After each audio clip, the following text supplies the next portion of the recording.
Hello, जोहार, नमस्कार। I am doctor Akanksha Sahu, OBGYN resident doctor at AIIMS. And आज मैं बात करने वाली हूँ मेनोपॉज के ऊपर। आखिर मेनोपॉज होता क्या है? मेनोपॉज मतलब ये होता है कि जो हमारा मासिक धर्म होता है, जो मेंस्ट्रुएशन जिसे पीरियड बोलते हैं आम भाषा में, उसका खत्म हो जाना एज के साथ। जैसे कि जनरली ये क्या होता है, 45 के बाद ये मेनोपॉज होता है। जो मीन एज है वो है 47 ईयर्स। तो कई लोग का 3-4 साल पहले होता है, 3-4 साल बाद होता है। मतलब 45 से 52 एज के बीच में मेनोपॉज हो जाता है। इस समय जो महिलाएं होती है वो बहुत शिकायत करती है कि पीरियड का कभी चढ़ के आना, तो कभी बहुत डिले होना, लेट से आना, कभी खून ज़्यादा होना, तो कभी खून कम होना। तो ये आम भी है, फिजियोलॉजिकल भी है उस समय होना।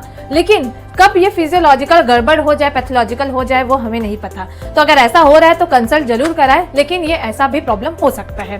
दूसरी ये होती है कि बहुत ज़्यादा गर्मी लगता है, एकदम गरम सा महसूस होता है, चिड़चिड़ापन होना चालू हो जाता है, पेशाब में जलन आना चालू हो जाता है, नीचे जो आपके पेशाब वाला जगह है, प्राइवेट पार्ट से, वहाँ खुजली बहुत होना चालू हो जाता है। तो ये सब क्या होता है कि हमारे मेनोपॉज के समय ये होता है कि हमारे जो शरीर में एस्ट्रोजन हार्मोन होता है, ये हार्मोन होता है जो हमारे शरीर का ग्लो को, हमारे पूरे बॉडी को मेंटेन करके रखता है। इसकी जब मेनोपॉज होता है तब ये एस्ट्रोजन का लेवल पूरा डाउन हो जाता है।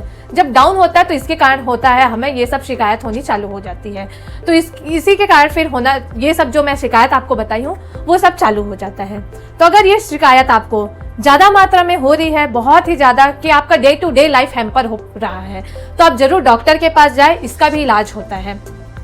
ठीक है। तो ये मेनोपॉज का जो चीज़ें हैं इसको आप इग्नोर ना करें।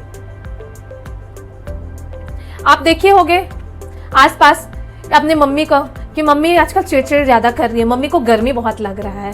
तो ये इसलिए हो सकता है क्योंकि हो सकता है वो मेनोपॉज के स्टेट में हो। तो आप इस समय में अपने मम्मी के ऊपर गुस्सा ना करें। क्यों? क्योंकि वो तो हार्मोनल डिसबैलेंस के कारण हो रहा है। तो उस समय और उनका प्रॉपर केयर करें, और ज़्यादा दिक्कत होता है तो डॉक्टर को जरूर कंसल्ट कराएं। तो एक ब्रीफ था मेनोपॉज के ऊपर। मेनोपॉज के बाद भी अगर किसी को ब्लीडिंग होता है या कुछ होता है तो डॉक्टर को जरूर दिखाओ, क्योंकि जो इसके बाद ब्लीडिंग होना नॉर्मल नहीं है, ये एबनॉर्मल है।